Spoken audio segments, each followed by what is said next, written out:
My name is Ethan, and I never imagined that a silly office celebration would end up flipping my entire world upside down.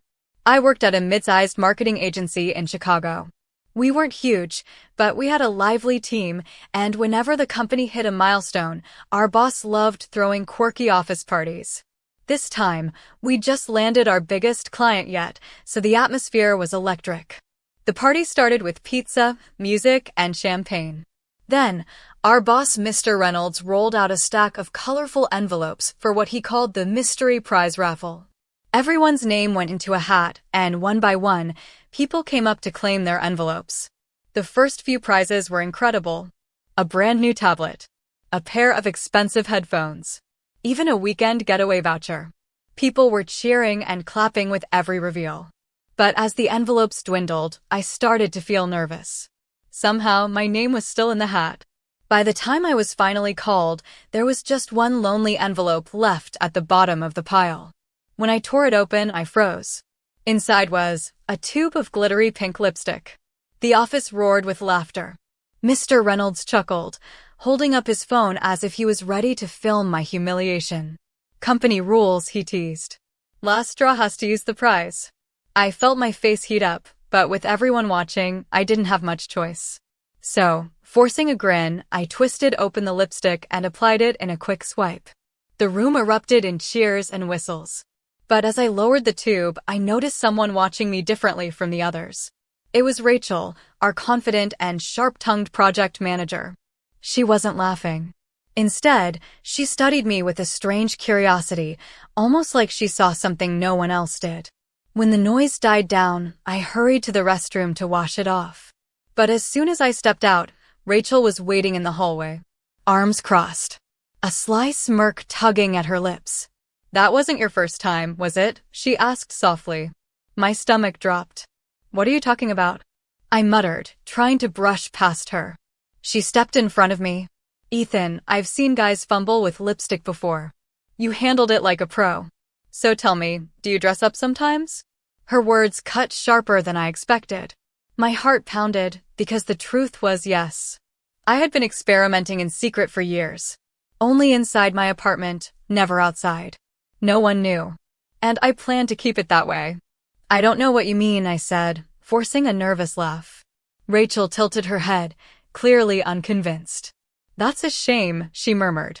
Because I could really use someone like you. I frowned. Use me? For what?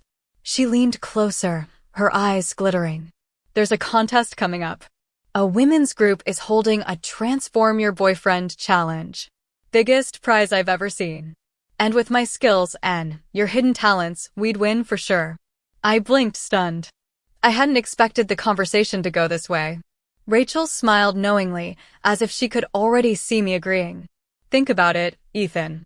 A free luxury vacation. All expenses paid. But only if you're brave enough to play along.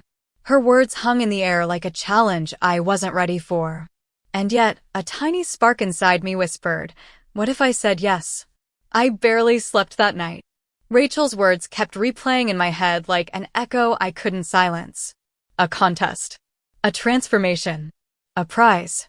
And the way she looked at me, not mocking, not cruel, but as though she already knew a secret I had worked so hard to bury. By the next morning, curiosity gnawed at me worse than fear. When her text came through, meet me at my place.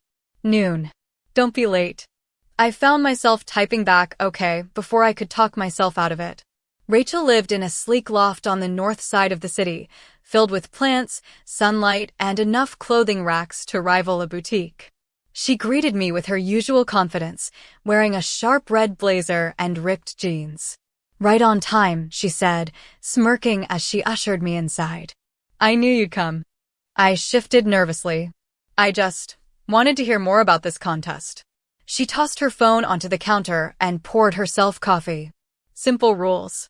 Each woman transforms her boyfriend, or at least a willing stand-in, into the most convincing version of herself she can create.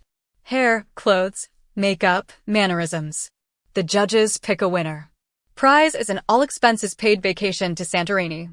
Santorini? I asked, my jaw nearly dropping. Rachel grinned. Exactly. And with my eye for detail, plus, She gave me a slow once-over. Your natural potential, we'd be unstoppable. I swallowed hard. But people would see me. Dressed up. She shrugged, almost casually. Ethan, you've been hiding in your apartment too long. Don't think I can't tell. I'm not judging you, I'm giving you a chance. I looked around at the racks of dresses, shelves of heels, and a vanity covered in more makeup than I had ever seen in one place. My pulse quickened. What happens if we lose? I asked quietly. Rachel leaned against the counter, her arms folded. Then you walk away with nothing but the experience. But if we win, she tapped her phone screen, showing me a glossy picture of turquoise water and whitewashed villas clinging to cliffs. We spend a week in paradise. For a moment, the thought was intoxicating. Still, I hesitated. I don't even know if I can pull it off. Rachel stepped closer, lowering her voice. That's where I come in. Let me handle the transformation. All you have to do is trust me. Her tone left no room for argument. Before I realized it, I was nodding. Okay, I'll do it. Rachel's lips curved into a victorious smile. Perfect. Then the real work begins now. She snapped her fingers and pulled open one of the racks, revealing a line of dresses in every color imaginable. She plucked out a soft lavender sundress and tossed it toward me. Go change, she said, motioning toward the bathroom. And don't argue. My hands shook as I carried the dress inside. When I slipped it over my head, the fabric clung in ways that made me shiver. I caught sight of myself in the mirror, awkward, uncertain, but undeniably transformed in some small way. When I stepped back into the room, Rachel's eyes lit up. See? You're already halfway there. And that's when I realized this wasn't just about a contest. Rachel had plans, bigger plans, and I was about to become a part of them. Rachel circled me like an artist inspecting a blank canvas. The lavender dress hung awkwardly on my frame, but her sharp eyes saw something beyond what I could. Not bad, she murmured, tilting her head. But if we're going to win, we need to start from scratch. She clapped her hands once. Sit. I perched nervously on a stool in front of her vanity. The surface was cluttered with palettes, brushes, and bottles, an overwhelming maze of colors and tools. Rachel slipped on a stylist's apron like she'd done this 100 times. Rule number 1, she said, pulling my hair back with a band, you never fight the process. Trust me. I gave a shaky laugh. Easy for you to say. You're not the one being turned into. Into what? She interrupted smoothly, raising an eyebrow. I froze. My throat tightened. Into someone else. Her expression softened just a little. Not someone else, Ethan. Maybe into a version of yourself you've been too scared to show. Her words struck deeper than I wanted to admit. Without waiting for me to respond, she set to work. The first brush of foundation against my skin felt cold, foreign.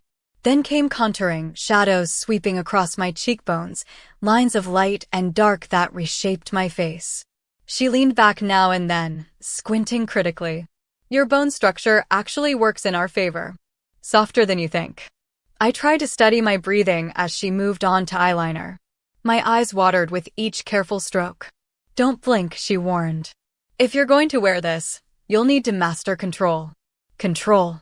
That word echoed in my mind. For years, I'd tried to control my urges, my hidden side. Yet here I was, willingly surrendering to Rachel's hands.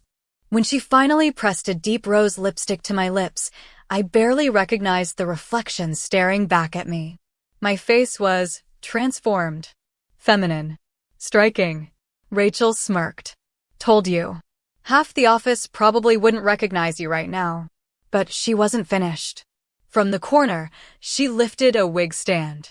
Resting on it was a chestnut brown wig styled in soft curls. She placed it carefully on my head, adjusting it until the hair fell naturally around my shoulders. I gasped. The change was staggering. For the first time, I didn't just look like a guy in makeup, I looked like a woman. Rachel's grin widened. Now for the fun part. She rummaged in her closet and came back with a pair of nude heels. She placed them in front of me with a knowing glint in her eyes. I stared. You're joking. Step in, she said simply. With trembling legs, I obeyed. The moment I stood, my balance wobbled dangerously. Rachel grabbed my arm, steadying me. Relax your knees. Smaller steps. Own the sway, don't fight it. She demonstrated effortlessly, then gestured for me to copy her. I shuffled a few clumsy steps, wobbling with every movement. Rachel laughed softly but not unkindly. You'll get there. You've got time. She stepped back, folding her arms as she looked me up and down. You know what, Ethan? You're not half bad. Her voice carried a hint of surprise and maybe even pride. And though part of me wanted to crawl back into my old, safe self, another part whispered, what if she's right? Rachel tapped her chin as she circled me again. I stood stiffly in her heels, the lavender dress hugging my awkward frame, makeup flawless, but confidence shaky. You look the part, she said, but there's one thing missing. I frowned. What's that? She leaned in, her voice lowering into something deliberate. Every woman has a name. And if you're going to play this game, you can't be Ethan anymore. My mouth went dry. A name? Rachel nodded, studying my face like she was testing letters against my features. Something soft. Something that fits the girl I'm creating. I shifted nervously. You want me to choose one? Yes, she said firmly. Because this isn't just about makeup. This is about you stepping into a role. And roles need names. I looked at my reflection in the mirror, the curled wig framing my face, the rose lipstick, the wide, startled eyes that didn't look like Ethan's anymore. A strange feeling stirred in me, half fear, half curiosity. Maybe, I hesitated, then whispered Lily. Rachel's lips curved into a smile. Perfect. Simple, elegant. Lily it is. She clapped her hands once. Now, Lily, we're going out. My stomach dropped. Out? Like, outside. Rachel grabbed her purse and slung it over her shoulder. Yes, you've got the look, but I need to know if you can handle the pressure. The contest isn't going to be in my living room. If you can't hold it together in public, we don't stand a chance. Panic shot through me. Rachel, I can't.